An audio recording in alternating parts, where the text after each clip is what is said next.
গল্পটি আমার আন্টির থেকে শোনা। আমার আন্টির চাচাতো ভাইয়ের সাথে ঘটেছে। আমার আন্টি যেভাবে বলেছে আমি সেভাবে বলার চেষ্টা করছি। তো আমার চাচাতো ভাই দেখতে খুবই সুন্দর ছিল, হাজারে একজন।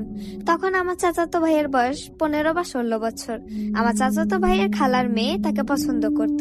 তবে আমার চাচাতো ভাই তাকে পছন্দ করত তার ক্লাসমেটকে, আমি নামটি বললাম না।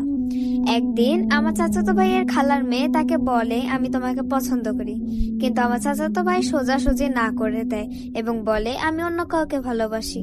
সেটা শুনে ওই মেয়ে রাগ করে ঘর থেকে বের হয়ে গেল। তারপর আর কখনো আমাদের বাড়িতে আসেনি। এর কিছুদিন পর আমার চাচাতো ভাই কোনো এক কারণে তার খালার বাড়ি যায়। যাওয়ার পর তার খালা জোর জবরদস্ত করে তাদের বাড়িতে এক রাত রাখে।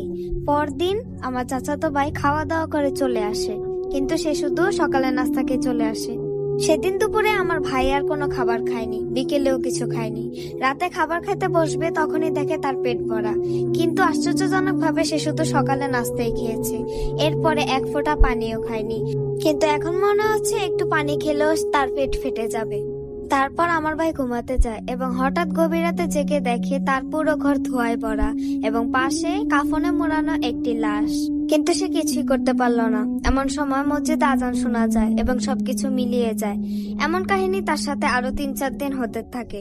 তখন তার বাবা মা মানে আমার চাচা চাচি মসজিদের ইমাম ডেকে আনে, তবে ইমাম কিছুই করতে পারে না। ইমাম বলে আপনারা ওকে বড় হুজুর দেখান, তিনি একজন হোলের ঠিকানা দেন। তখন তার বাবা মা মানে আমার চাচা চাচি ওই হুজুরের ঠিকানায় যায় এবং হুজুরকে বাড়িতে ডেকে আনে। হুজুর বলে তার উপর জাদু করেছে, তাও একটি জ্যান্ত লাশ দিয়ে। আমাদের ওই লাশটা খুঁজে বের করতে হবে। তখন আমার চাচা চাচি বলে লাশ কোথায় খুঁজে পাবো, আর এই কালো জাদু কে করেছে? তখন বলে